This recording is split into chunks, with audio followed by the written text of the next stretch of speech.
Alors Emmanuel, votre enjeu est celui d'inventer des innovations. Est-ce que vous pouvez nous dire finalement comment, à la lumière de vos expériences et de votre historique, comment inventer de nouvelles solutions innovantes d'habitat solidaire? Oui, alors avant de parler d'innovation, je voudrais un petit peu situer le contexte donc d'Habitat Humanisme. Beaucoup d'entre vous connaissent déjà, mais pour situer le contexte et le modèle économique. Typiquement, c'est un modèle économique hybride et c'est un modèle économique qui est 3 fois hybride. Alors, le cœur de notre métier, c'est le logement de personnes défavorisées. C'est 80% de notre activité, c'est la branche logement. Nous avons également une branche qui s'occupe de l'urgence et des réfugiés et une branche qui s'occupe du soin, donc des personnes âgées. Mais l'essentiel de l'activité, ça reste encore l'activité de la branche logement, même si les deux autres activités sont en pleine croissance. Le point commun entre ces 3 activités, d'une part, c'est un travail en réseau, puisque nous avons 57 associations territoriales, deux foncières, une foncière pour la branche logement, une foncière pour la branche soins, et une fédération basée à Lyon. Mais la fédération est au service des associations.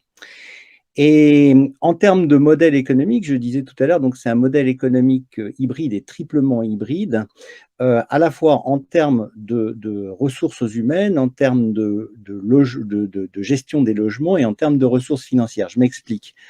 D'une part, les ressources humaines. Nous avons la chance d'avoir environ 5000 bénévoles, mais aussi 2000 salariés. Donc, c'est un modèle, et puis une petite centaine de personnes en mécénat de compétences, ce qui veut dire que nous avons ce modèle qui est combiné avec, d'une part, des personnes comme moi qui sont bénévoles et qui vont apporter une certaine expertise, sachant que 80% des bénévoles sont surtout dans l'accompagnement des personnes que nous logeons, hein. Moi, je fais partie un peu de l'exception des bénévoles sur les sujets finance et innovation. Donc, la combinaison des ressources humaines bénévoles et des salariés qui sont absolument indispensables, en particulier dans la branche soins, parce que quand il s'agit de s'occuper de personnes âgées, là, on est dans une proportion qui est inverse, puisque en fait, on a beaucoup plus de salariés que de bénévoles.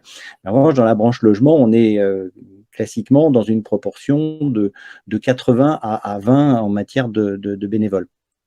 Le deuxième élément, c'est de l'hybridation, c'est les logements, puisque nous sommes, enfin, quand je dis nous, c'est la foncière, hein, sur environ 10 000 logements, un peu plus de la moitié est possédée par là où les foncières Habitat Humanisme, très exactement 5500, et l'autre moitié est possédée par des propriétaires solidaires.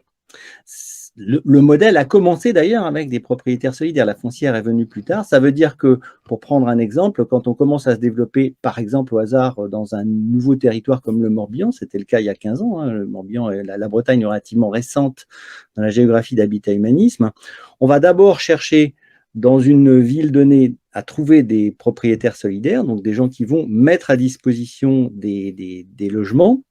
On va donc louer pour sous-louer. Et puis, dans un deuxième temps, comme ça nous est arrivé à Vannes il y a 4 ans ou à Lorient il y a 3 ans, enfin à Lanester exactement, de monter des collectifs, hein, de ce qu'on appelle des résidences intergénérationnelles qui vont être propriété de la foncière. Et puis le troisième aspect concernant l'hybridation des ressources, c'est les ressources financières, puisque en matière donc nous avons à la fois une combinaison entre, pour environ 250 millions de revenus et de charges, nous avons environ 100 millions qui sont des revenus d'activité, c'est-à-dire les loyers que nous allons encaisser, 100 millions qui sont à peu sur les aides au poste, hein, donc qui sont des subventions, et puis la générosité du public, à peu près 27 millions. Donc, cette combinaison entre les ressources financières de la générosité du public et la rémunération publique ou privée fait un modèle économique très, très hybride. Alors, je ne vais pas rentrer dans tous les détails du modèle économique, mais je voudrais un petit peu parler sur le sujet de l'innovation, puisque c'est un de mes dadas. En fait, l'innovation, elle est un peu dans la nature d'Habitat Humanisme depuis 37 ans, mais en même temps, on a fait, comme Monsieur Jourdain, de l'innovation sans le savoir. Par exemple, le lancement des pensions de famille ou des résidences intergénérationnelles, c'était à l'époque, il y a maintenant une quinzaine, une vingtaine d'années, c'était des innovations. Et aujourd'hui, on gère 50 pensions de famille, 50 résidences intergénérationnelles avec chaque année des nouveaux développements. Autre exemple d'innovation, c'est dans le cadre du collectif Finansol, dont nous avons été un des initiateurs il y a 25 ans, c'est le développement de la finance solidaire. À ce titre, alors je voudrais donner quelques exemples, je pense qu'il va me rester juste 2 minutes, quelques exemples d'innovation. Un premier exemple, c'est le Tour de Bretagne de la finance solidaire que nous sommes en train d'achever. Donc, il y a eu une manifestation à Rennes, une manifestation à Lannion, une manifestation à Vannes. Au total, à peu près 200 personnes réunies avec environ une vingtaine de partenaires territoriaux et les 4 associations Habitat Humanisme qui ont été moteurs de ce sujet. Il reste encore une session à faire à Quimper la semaine prochaine. Donc ça, c'est un exemple en matière d'insertion dans le tissu local et de développement de la finance solidaire. Autre exemple, ce sont les biens confisqués. C'est un sujet qui a émergé il y a maintenant 1 an.